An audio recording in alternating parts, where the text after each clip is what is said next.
आपकी जो एनसीईआरटी की बुक है उसमें एक्सरसाइज के अलावा भी चैप्टर्स के बीच बीच में पेजेस पर कुछ क्वेश्चंस दिए गए हैं। तो आज हम वही क्वेश्चंस चैप्टर नंबर 12 है इलेक्ट्रिसिटी क्लास 10th फिजिक्स के लिए सॉल्व करेंगे। तो पहला क्वेश्चन अगर आप ध्यान से पढ़ें, ये पूछ रहा है what does an electric circuit mean, यानी कि एक इलेक्ट्रिक सर्किट का मतलब क्या होता है। तो आप यहाँ आंसर देखिए जो मैंने लिखा है, a closed path made of electric components through which current flows is called electric circuit. यानी कि एक ऐसा क्लोज रास्ता जिसके अंदर बहुत सारे या फिर कम भी हो सकते हैं इलेक्ट्रिक कंपोनेंट्स जुड़े हुए हों और जिस रास्ते के अंदर से करंट फ्लो करता है उसी को हम क्या बोलते हैं, इलेक्ट्रिक सर्किट। जिस तरह आप ये मानिए कि मेरे पास एक बैटरी है, उस बैटरी के साथ मैंने कुछ वायर्स जोड़ दी और उन वायर्स के साथ फिर मान लीजिए एक बल्ब जोड़ दिया। तो जब आपका पूरा रास्ता क्लोज हो जाएगा तो वो बल्ब ग्लो करेगा, तो वो बल्ब आपका इलेक्ट्रिक कंपोनेंट है और वो जो तारें हैं वो आपका क्या बना रही हैं, इलेक्ट्रॉन्स के फ्लो के लिए या करंट के फ्लो के लिए क्लोज्ड पाथ बना रही हैं। तो पाथ का तो क्लोज होना आप जानते हैं ज़रूरी है, क्योंकि अगर पाथ क्लोज नहीं होगा तो आपका करंट जो है वो फ्लो नहीं करेगा। तो कुल मिलाकर के सिंपल सी लैंग्वेज में आप बोल सकते हैं कि वो रास्ता जो पूरी तरह क्लोज होता है और जिस रास्ते पर इलेक्ट्रिक कंपोनेंट्स जुड़े हुए होते हैं और जिसके अंदर से करंट फ्लो करता है उसी को हम बोलते हैं इलेक्ट्रिक सर्किट। दूसरा क्वेश्चन है define the unit of current, यानी कि एम्पियर को डिफाइन कीजिए, क्योंकि आप जानते हैं यूनिट ऑफ करंट एम्पियर ही होती है। तो बेसिकली यहां आप 1 एम्पियर की डेफिनेशन दे देंगे। तो जैसा कि आप जानते हैं 1 एम्पियर का मतलब है 1 कूलम्ब डिवाइड बाय 1 सेकेंड। तो आप ऐसा बोल सकते हैं कि अगर किसी कंडक्टर में हर एक सेकंड में 1 कूलम्ब का चार्ज फ्लो करता हो तो जरूर उस कंडक्टर के अंदर करंट कितना होगा, 1 एम्पियर होगा। तीसरा क्वेश्चन अगर आप ध्यान से देखें, calculate the number of electrons constituting 1 coulomb of charge, यानी कि 1 कूलम्ब चार्ज को बनाने के लिए कितने इलेक्ट्रॉन्स की जरूरत पड़ेगी। आपको पता है 1 इलेक्ट्रॉन पर इतना चार्ज होता है, तो हम इसको ऐसे लिख लेते हैं कि इतना चार्ज होता है 1 इलेक्ट्रॉन पर, तो 1 कूलम्ब चार्ज कितने इलेक्ट्रॉन्स पर होगा। तो आप इस चीज से 1 को डिवाइड कर दीजिए, इसको सोल्व करेंगे तो आपके पास ये आ जाएगा। इसको आप कुछ इस तरीके से लिख सकते हैं और ये सिंबल होता है अप्रोक्सीमेशन का, कि ये चीज अप्रोक्सीमेटली आप इतनी भी मान सकते हैं। तो आप ये वैसे देखा जाए तो जो एग्जैक्ट आंसर बनेगा वो ये बनेगा कि 625 गुना 10 की पावर 16 है या फिर 6.25 गुना 10 की पावर 18 है। इतने इलेक्ट्रॉन्स मिलकर के 1 कूलम्ब चार्ज का निर्माण करते हैं। लेकिन अगर आप इसको नेग्लेक्ट करना चाहें, क्योंकि एनसीईआरटी में ये वैल्यू दे रखी है, अगर आप देखेंगे तो आप अप्रोक्सीमेटली ऐसा बोल सकते हैं कि 6 × 10⁻18 इलेक्ट्रॉन्स मिल करके 1 कूलम्ब चार्ज का निर्माण करते हैं। तो यहां आप देखिए इस पेज पर जो हमारा फर्स्ट क्वेश्चन है उसमें पूछ रहा है name a device that helps to maintain a potential difference across a conductor. यानी हमारे पास एक कंडक्टर है और उसके दोनों टर्मिनल्स के बीच में हमें कांस्टेंट पोटेंशियल डिफरेंस मेंटेन करके रखना है, तो उस डिवाइस का नाम बताएं। तो आप जानते हैं ऐसा काम कौन कर सकता है, या तो सेल, या फिर अगर आपने बहुत सारे सेल जोड़ दिए तो वहां क्या बनता है, बैटरी। तो सेल या फिर बैटरी जो है वो कंडक्टर के दोनों टर्मिनल्स के बीच में एक कांस्टेंट पोटेंशियल डिफरेंस मेंटेन करने का काम करता है, जिसकी वजह से करंट फ्लो करता रहता है उस कंडक्टर के अंदर। अब दूसरा क्वेश्चन देखिए, what is meant by saying that the potential difference between 2 points is 1 volt. आप जानते हैं कि जो पोटेंशियल डिफरेंस की डेफिनेशन होती है, अगर पोटेंशियल डिफरेंस को मैं V से डिनोट करूं, ठीक है, तो वो होती है W/Q, कि कितने चार्ज के लिए आपको कितना वर्क करना पड़ा। और अगर पोटेंशियल डिफरेंस की बात हो रही है तो ज़रूर 2 पॉइंट्स की बात हो रही होगी।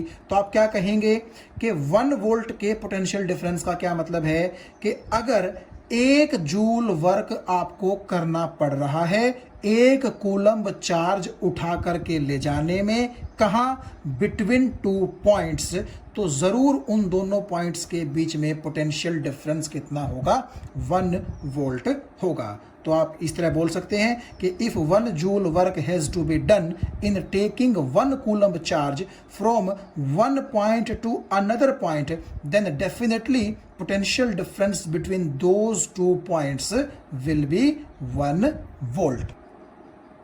तो यहां थर्ड क्वेश्चन में आप देखिए, how much energy is given to each coulomb of charge passing through a 6 volt battery, यानी कि 6 वोल्ट बैटरी है और उसके अंदर से हर बार 1 कूलम्ब चार्ज पास कर रहा है।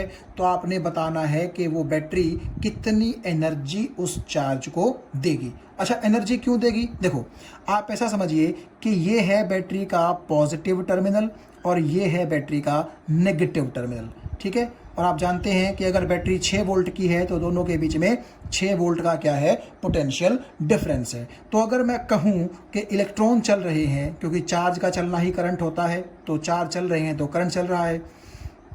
तो मान लीजिए आपका जो पॉजिटिव टर्मिनल है वो इलेक्ट्रॉन्स को अट्रैक्ट करता है। तो जब चार्ज बैटरी के अंदर से पास करेंगे तो इलेक्ट्रॉन्स होते हैं नेगेटिवली चार्ज्ड, तो उन नेगेटिवली चार्ज्ड इलेक्ट्रॉन्स को ये नेगेटिव टर्मिनल क्या करेगा, रिपेल करेगा। इसका मतलब है कि उन इलेक्ट्रॉन्स को अगर आप पास करवाना चाहते हैं बैटरी से, तो बैटरी को क्या करना पड़ेगा, इस रिपल्सिव फोर्स के अगेंस्ट वर्क करना पड़ेगा, एनर्जी सप्लाई करनी पड़ेगी।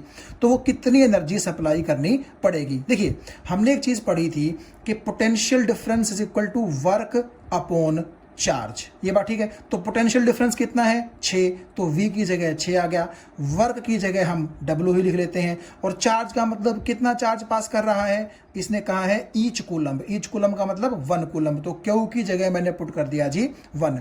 तो W आप यहां से देखिए कितना आया, 6 जूल। और वर्क और एनर्जी क्योंकि एक ही चीज होती है, इसका मतलब ये है कि बैटरी इतना वर्क करेगी या फिर बैटरी इतनी एनर्जी आपके हर एक कूलम्ब चार्ज को सप्लाई करेगी। तो आंसर कितना आ गया, 6 जूल्स। तो चलिए अगले पेज पर जो क्वेश्चन नंबर 1 है उसमें बोल रहा है, on what factors does the resistance of a conductor depend, कि कंडक्टर का जो रेजिस्टेंस है वो किन किन चीज़ों पर डिपेंड करता है। हम ये पहले पढ़ चुके हैं, डायरेक्टली प्रोपोर्शनल टू L होता है, इन्वर्सली प्रोपोर्शनल टू A यानी कि एरिया ऑफ क्रॉस सेक्शन होता है, और डायरेक्टली प्रोपोर्शनल टू टेम्परेचर भी होता है। और मैंने आपको ये बताया था कि अलग अलग मटेरियल्स का रेजिस्टेंस अलग अलग होता है, इसका मतलब नेचर ऑफ मटेरियल पर भी डिपेंड करता है कौन, कंडक्टर का रेजिस्टेंस। तो सेकंड क्वेश्चन में बोल रहा है, will current flow more easily through a thick wire or a thin wire of the same material when connected to the same source, यानी कि क्या है, सेम मटेरियल की 2 वायर्स हैं जिनको सेम वोल्टेज से जोड़ा गया है। एक वायर तो है थिक यानी कि मोटी, और दूसरी वायर है थिन यानी कि पतली। आपने बताना है किस वायर में से करंट इजीली फ्लो करेगा। तो नेचुरली आप जानते हैं current will flow easily through the thick wire, मोटी वायर में से वो करंट आराम से फ्लो करेगा। क्यों? क्योंकि जो वायर मोटी है, थिक है, उसका एरिया ऑफ क्रॉस सेक्शन ज़्यादा होगा, और एरिया ऑफ क्रॉस सेक्शन अगर ज़्यादा होगा तो रेजिस्टेंस कैसा होगा, कम होगा, और करंट आराम से फ्लो कर सकेगा।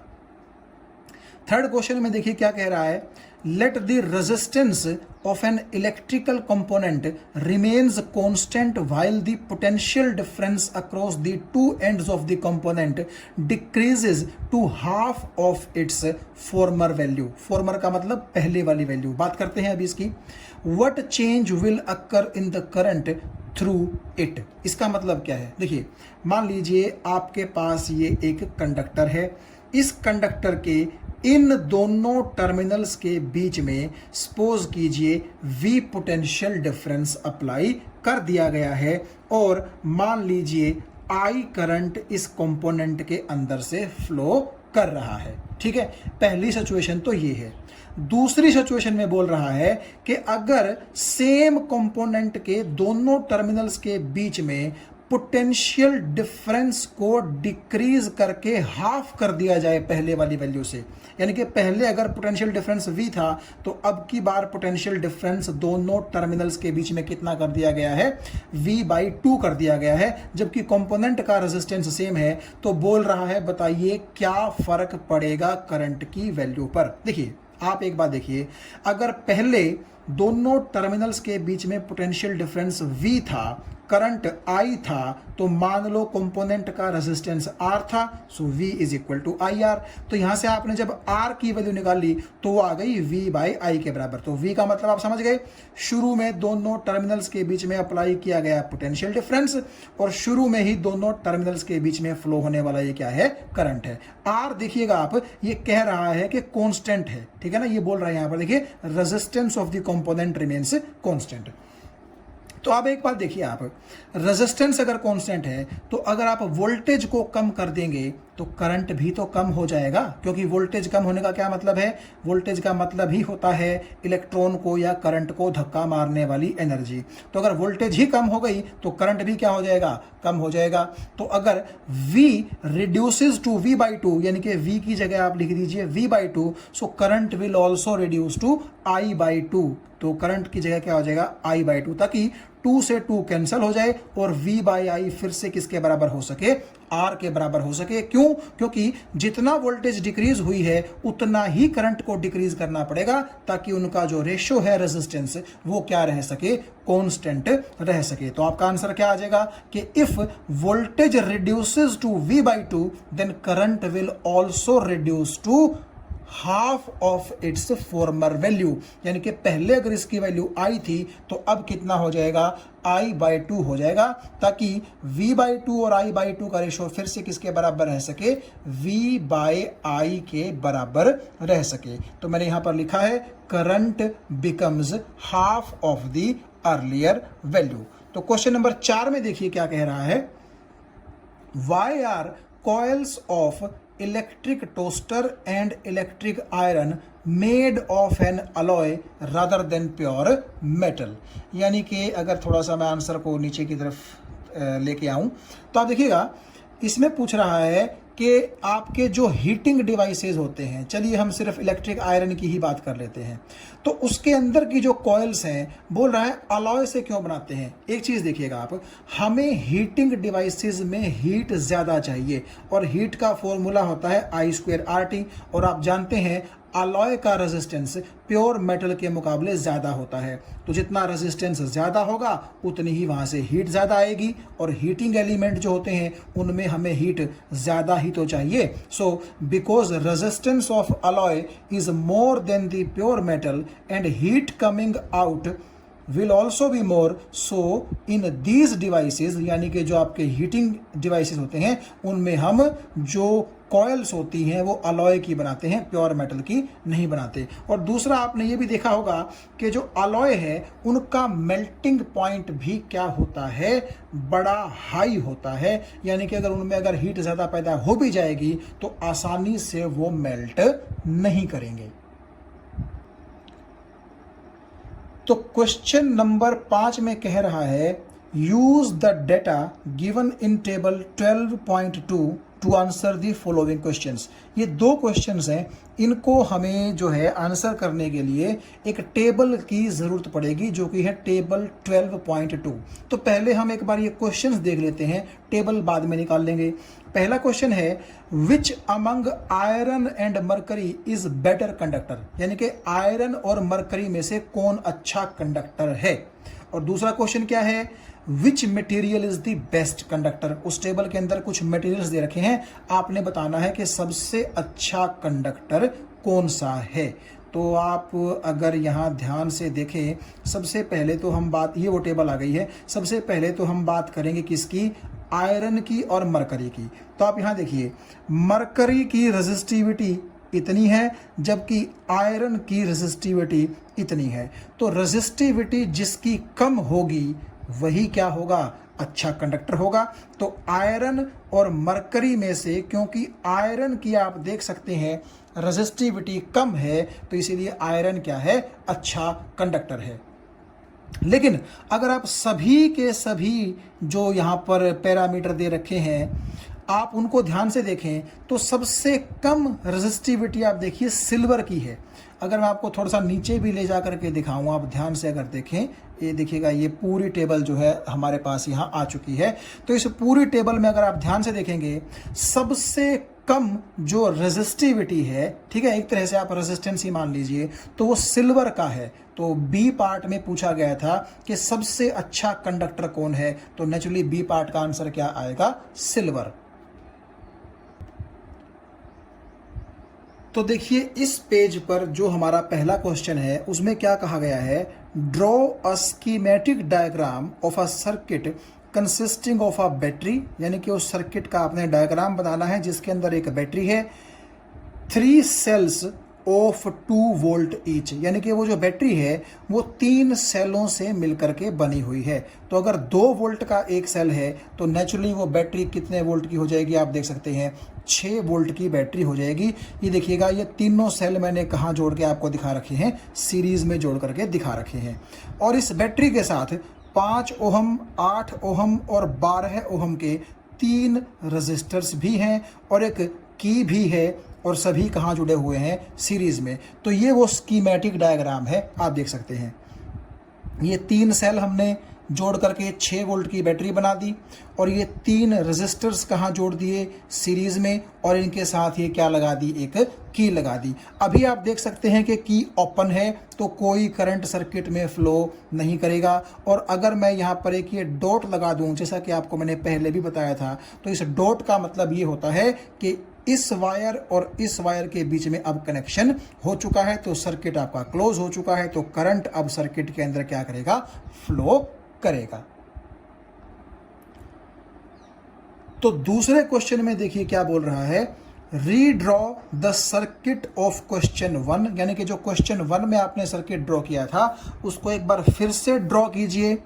Putting in an ammeter to measure the current, यानी कि उस सर्किट में अब आपको करंट मेजर करने के लिए एक एमीटर भी डालना है।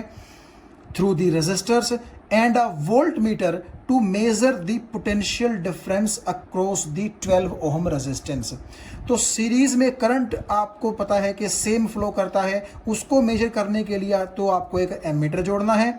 और जो ये एक रेजिस्टेंस 12 ओहम का था, सिर्फ इसके जो 2 टर्मिनल्स हैं इनके बीच में आपको पोटेंशियल डिफरेंस मेजर करना है। इसके लिए आपको क्या करना पड़ेगा, इसके दोनों टर्मिनल्स के बीच में एक वोल्ट मीटर जोड़ना पड़ेगा। तो आपने ये एक एमीटर जोड़ दिया और यहाँ पर आपने 12 ओहम के ऊपर क्या कर दिया, एक वोल्ट मीटर जोड़ दिया पोटेंशियल डिफरेंस मेजर करने के लिए।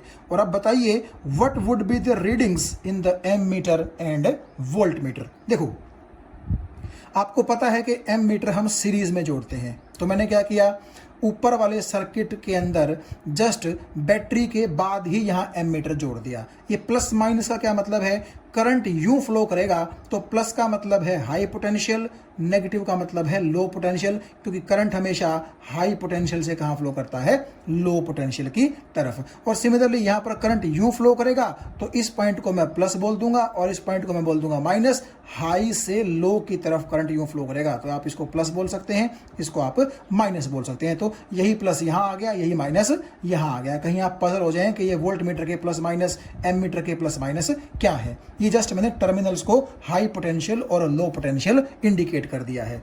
अब देखिए एम मीटर क्या पढ़ेगा, करंट ही तो पढ़ेगा ना। तो आप एक बात देखिएगा, तीनों रेजिस्टर्स सीरीज में हैं। भूल जाइए कि वोल्ट मीटर फिलहाल जुड़ा हुआ है, तीनों रेजिस्टर्स कहाँ हैं, सीरीज में। तो उनका जो नेट सीरीज का कॉम्बिनेशन होगा वो कितना हो जाएगा, 12 + 8 20, 20 और 5 25। तो टोटल रेजिस्टेंस तो हो गया 25 ओहम और टोटल बैटरी कितने वोल्ट की है, 6 वोल्ट की।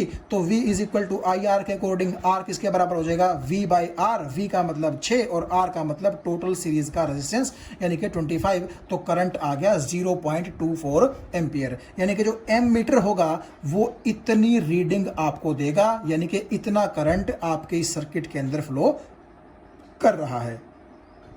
अब देखो अगर सीरीज की हम बात करें तो करंट सेम रहता है तीनों रेजिस्टेंसेस से, तो इस पॉइंट और इस पॉइंट के बीच भी कितना करंट फ्लो करेगा, इतना ही करंट फ्लो करेगा। लेकिन इस पॉइंट और इस पॉइंट के बीच में रेजिस्टेंस कितना है, 12 ओहम का।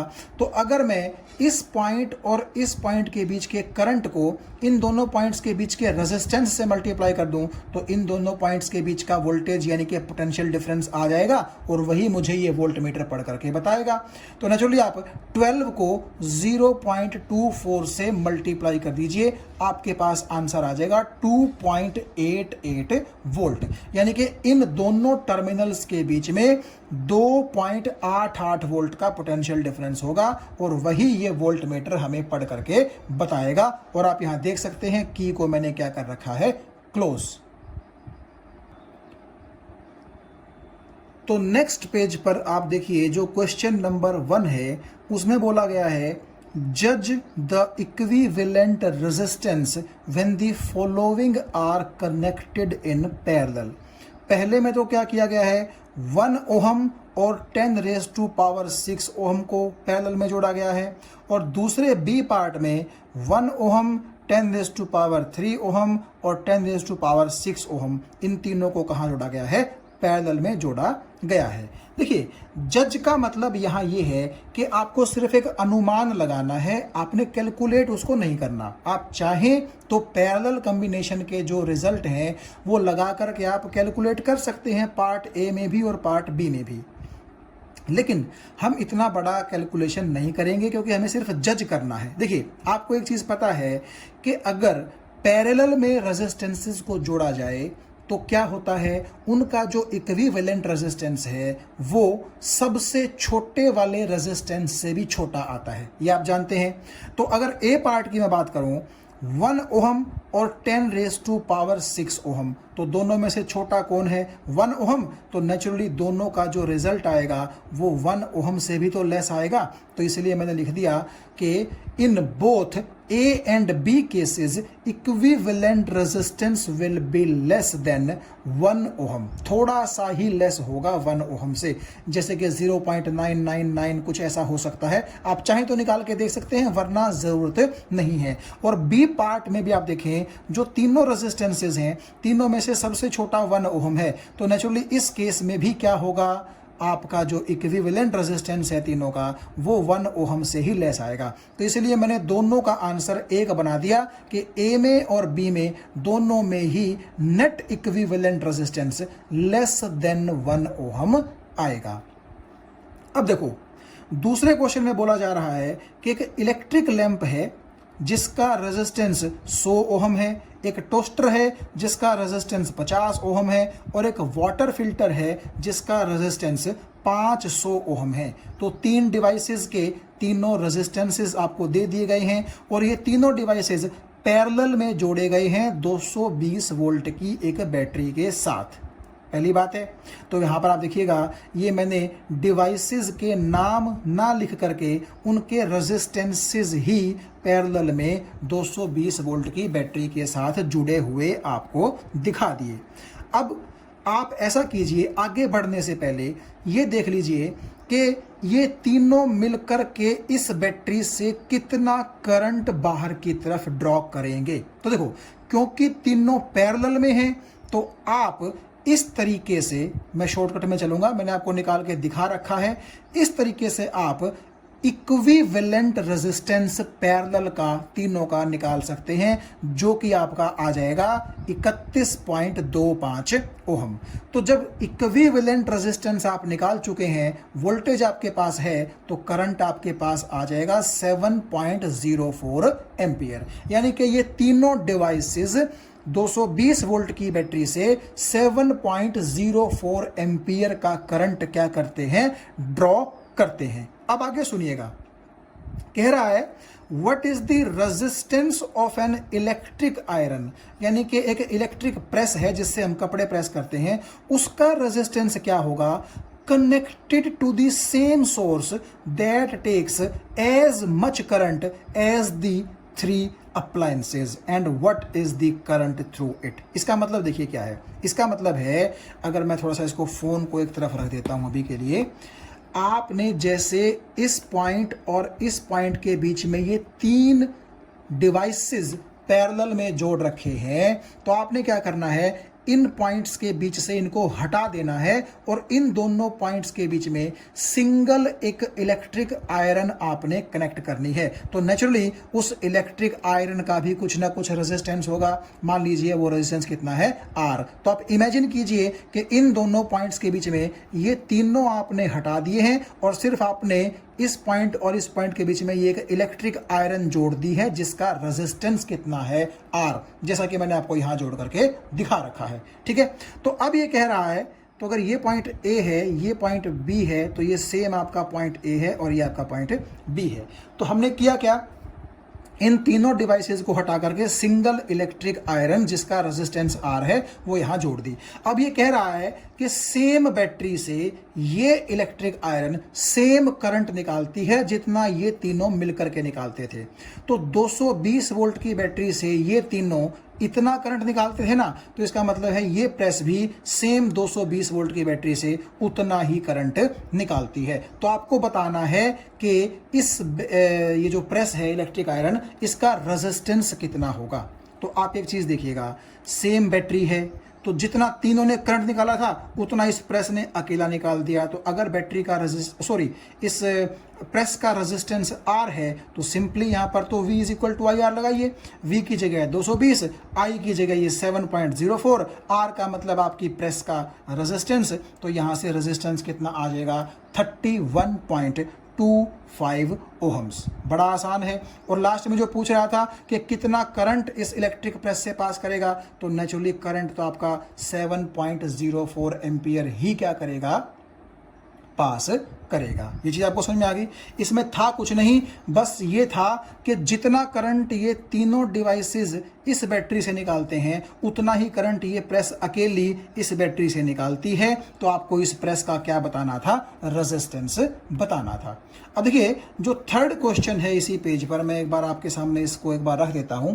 थर्ड क्वेश्चन को आप ध्यान से देखिएगा, what are the advantages of connecting the devices in parallel with the battery instead of connecting them in series। तो आप यहां देखिएगा, ये आंसर मैंने आपके आगे लिख रखा है। हालांकि पहले भी इसका जिक्र हम कर चुके हैं कि पैरेलल में जोड़ने के फायदे क्या होते हैं, सीरीज में हम क्यों नहीं जोड़ते। सबसे पहली बात तो कि पैरेलल में क्योंकि वोल्टेज सेम होती है, इसीलिए हर एक डिवाइस को ऑपरेट होने के लिए सेम वोल्टेज मिल जाती है। और दूसरा आप देख सकते हैं पैरेलल कॉम्बिनेशन में नेट रेजिस्टेंस भी सीरीज के मुकाबले कम होता है।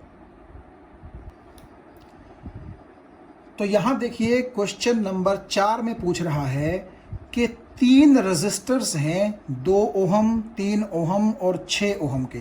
तो उनको किस तरह कनेक्ट किया जाए कि 4 ओहम भी मिल सके और दूसरी बार 1 ओहम भी मिल सके। तो आपके सामने है, देखिएगा आपने क्या किया, 3 और 6 को पैरेलल में जोड़ दिया और दोनों के पैरेलल के साथ ये 2 ओहम कहाँ जोड़ दिया, सीरीज में जोड़ दिया। तो हमें 4 ओहम का रेजिस्टेंस मिल जाएगा। क्यों? क्योंकि 3 और 6 का आप कैलकुलेट करके देख लीजिएगा, पैरेलल बनेगा 2, तो वो 2 और ये 2 सीरीज में हो जाएंगे। तो ए और बी के बीच में आपको टोटल 4 ओहम का रेजिस्टेंस मिल जाएगा। और अगली बार पूछ रहा है 1 ओहम का। आप यहां एक चीज देखिएगा, 1 ओहम इन तीनों से कम है। तो यहां एक चीज आपके दिमाग में नहीं आती कि शायद पैरेलल में जुड़ सकते हो तीनों। क्यों? क्योंकि पैरेलल कॉम्बिनेशन का जो रेजिस्टेंस होता है वो छोटे वाले से भी छोटा होता है और इन तीनों में सबसे छोटा 2 है और हमें चाहिए 1। तो नेचुरली आप तीनों को जब ए और बी के बीच में इस बार पैरेलल में कनेक्ट करके देखेंगे तो आप देखिएगा निकाल करके कि आपको पैरेलल कॉम्बिनेशन में 1 ओहम ही क्या मिलेगा, नेट इक्विवेलेंट रेजिस्टेंस मिलेगा। अब देखिए नेक्स्ट आप देख सकते हैं 5वें क्वेश्चन में पूछा गया है, what is the highest and what is the lowest total resistance that can be secured by the combinations of 4 resistances 4, 8, 12 and 24 ohm. यानी कि इन 4 रेजिस्टेंसेस का यूज करके हाईएस्ट से हाईएस्ट कितना और लोएस्ट से लोएस्ट कितना रेजिस्टेंस बनाया जा सकता है। देखिए भाई आप समझ गए होंगे, अगर आपको हाईएस्ट रेजिस्टेंस बनाना है तो सभी को सीरीज में जोड़ दो और अगर लोएस्ट रेजिस्टेंस बनाना है तो सभी को कहाँ जोड़ दो, पैरेलल में जोड़ दो। तो अगर मैं आपको यहाँ इसका सोल्यूशन दिखाऊं, ये जो क्वेश्चन नंबर 5 है, तो इसका जो सोल्यूशन है वो ये रहेगा कि हाईएस्ट के लिए सीरीज़ में जोड़ दो, तो जब सभी को जोड़ोगे तो 48 ओहम आंसर आ जाएगा। और लोएस्ट के लिए आप इनको कहाँ जोड़ दीजिए, पैरेलल में। तो जब आप चारों का पैरेलल कॉम्बिनेशन निकालेंगे तो वो कितना आ जाएगा, 2 ओहम। तो देखिए नेक्स्ट क्वेश्चन में पूछा गया है, why does the cord of an heater not glow while the heating element does. देखिए हीटर के अंदर आपने देखा होगा कि वो जो स्पाइरल सी वायर होती है जिसको हम हीटिंग एलिमेंट कहते हैं, वो तो ग्लो करती है, लेकिन हीटर जिस रस्सी के साथ कह लीजिए, वायर के साथ कह लीजिए, जुड़ा हुआ होता है इलेक्ट्रिक सप्लाई के साथ, वो कॉर्ड जो है, मतलब ये वायर के लिए ही यूज़ हुआ है यहाँ पर, तो वो कॉर्ड जो है वो ग्लो नहीं करती है। तो ऐसा क्यों होता है? हम जानते हैं कि हीटर को जिस कॉर्ड के साथ जोड़ा गया है, जिस वायर के साथ जोड़ा गया है, वो वायर मेटल की बनी हुई होती है, या तो कॉपर होगी या फिर एल्यूमिनियम होगी। और आप जानते हैं उनका रेजिस्टेंस बहुत कम होता है, इसीलिए वो ज़्यादा हीट पैदा नहीं करती और ग्लो भी नहीं करती। लेकिन जो हीटिंग एलिमेंट है आपके हीटर का, वो अलॉय से मिलकर के बना होता है, जिसका रेजिस्टेंस बहुत ज़्यादा होता है, जिसकी वजह से उसमें से गर्म होने पर ज़्यादा हीट निकलती है, और ज़्यादा हीट निकलने की वजह से वो आपको हीटिंग एलिमेंट ग्लो करता हुआ नज़र आता है। तो ये रीज़न है कि आपका हीटिंग एलिमेंट तो ग्लो करता है क्योंकि वो अलॉय का बना हुआ है, और जो कॉर्ड है इलेक्ट्रिक हीटर की वो ग्लो नहीं करती क्योंकि वो तो बहुत ही कम रेजिस्टेंस या ऑलमोस्ट ज़ीरो रेजिस्टेंस की कॉपर या फिर एल्यूमिनियम मेटल से बनी हुई होती है।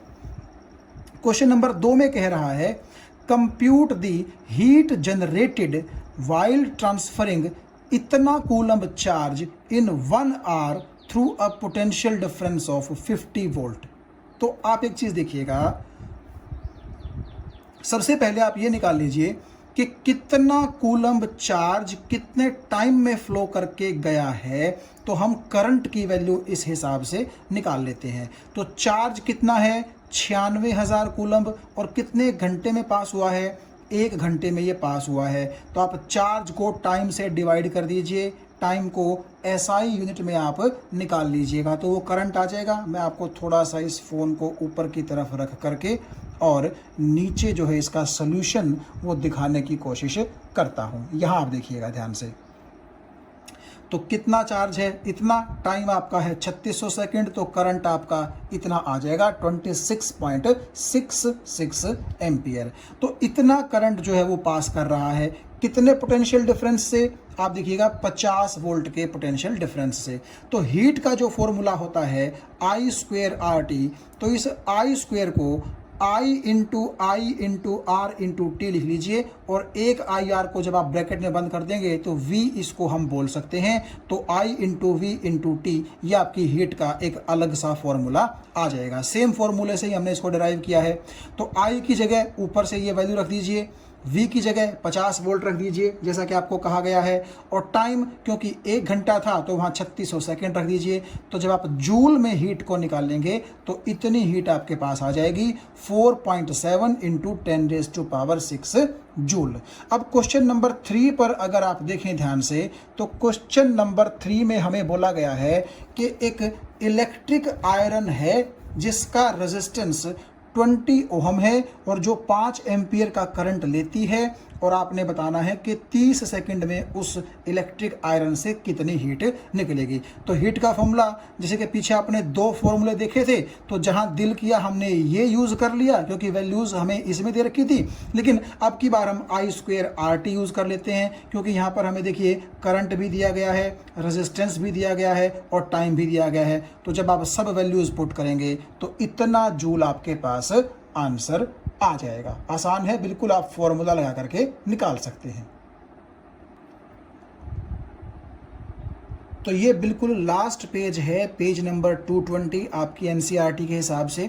तो उसमें फर्स्ट क्वेश्चन जो है, व्हाट डिटरमाइंस द रेट, यानी कि कौन उस रेट को बताता है eight which the energy is delivered by the current, कि करंट जो एनर्जी डिलीवर कर रहा है वो किस रेट पर डिलीवर कर रहा है, ये कौन बताता है। देखिए आप एक चीज़ ध्यान से देखिएगा, करंट जो है वो इलेक्ट्रिकल एनर्जी ही तो क्या करता है, चीज़ों को सप्लाई करता है। और रेट का मतलब मैंने आपको बताया था कि पर यूनिट टाइम के हिसाब से कितना एनर्जी डिलीवर हो रहा है। तो आप एक चीज़ बताइए, कितनी एनर्जी पर सेकेंड डिलीवर हो रही है, यही तो हमें पता करना है कि कौन सा फैक्टर इसके बारे में इशारा करता है। तो इसका मतलब है कि एनर्जी गिवन पर सेकेंड का क्या मतलब हो जाएगा, एनर्जी डिवाइड बाय टाइम, तो वो तो पावर के बराबर होती है। इसका मतलब आपका पावर ही ऐसा फैक्टर है जो ये बताता है कि करंट कितना energy per unit time deliver कर रहा है। यानी आपके घरों में जो पावर है डिवाइस की, वो बताती है इस चीज़ के बारे में। जैसे कि मान लीजिए मैं बोलता हूं कि एक बल्ब 100 वाट का है, इसका मतलब है कि 100 जूल एनर्जी पर सेकंड वो क्या करेगा, करंट से कंज्यूम करेगा इलेक्ट्रिकल एनर्जी के रूप में। तो पावर ही वो फैक्टर है जो हमें ये बताएगा कि कितनी एनर्जी पर सेकंड डिलीवर हो रही है। दूसरा क्वेश्चन है, एक इलेक्ट्रिक मोटर है जो 220 वोल्ट से 5 एम्पियर का करंट ड्रॉ करती है। आपने इसकी पावर बतानी है और ये बताना है कि ये 2 घंटों में कितनी इलेक्ट्रिकल एनर्जी कंज्यूम करेगी। देखिए आई की वैल्यू 5 एम्पियर और वोल्टेज कितनी, 220 वोल्ट। तो आई और वी हमारे पास दोनों हैं और हमें पता है पावर होती है V इंटू आई। तो दोनों को जब आप मल्टीप्लाई करेंगे तो 1100 वाट उस मोटर की पावर आपके पास आ जाएगी। और अब देखिएगा, पावर आपके पास आ गई 1100 वाट, तो अगर वो 2 घंटे तक चले तो कितनी इलेक्ट्रिकल एनर्जी वो कंज्यूम करेगी, ये आपने बताना है। तो यहाँ पर आप देखिएगा, एनर्जी का फॉर्मूला होता है पावर इनटू टाइम। आप यहाँ से भी देख सकते हैं पावर इनटू टाइम। तो पावर है 1100 वाट, टाइम है 2 घंटे। तो या तो आप वाट आवर में निकाल लें एनर्जी तो वो 2200 वाट आवर आ जाएगी, या किलो वाट आवर में निकाल लेंगे तो वो इतनी आ जाएगी। और अगर आपको ये हो कि नहीं हमें तो जूल में निकालनी है, तो आपको पता है 1 kilo watt hour 36 lakh joule के बराबर होते हैं। तो इतने किलोवाट आवर किसके बराबर होंगे, इतने जूल एनर्जी के बराबर होंगे।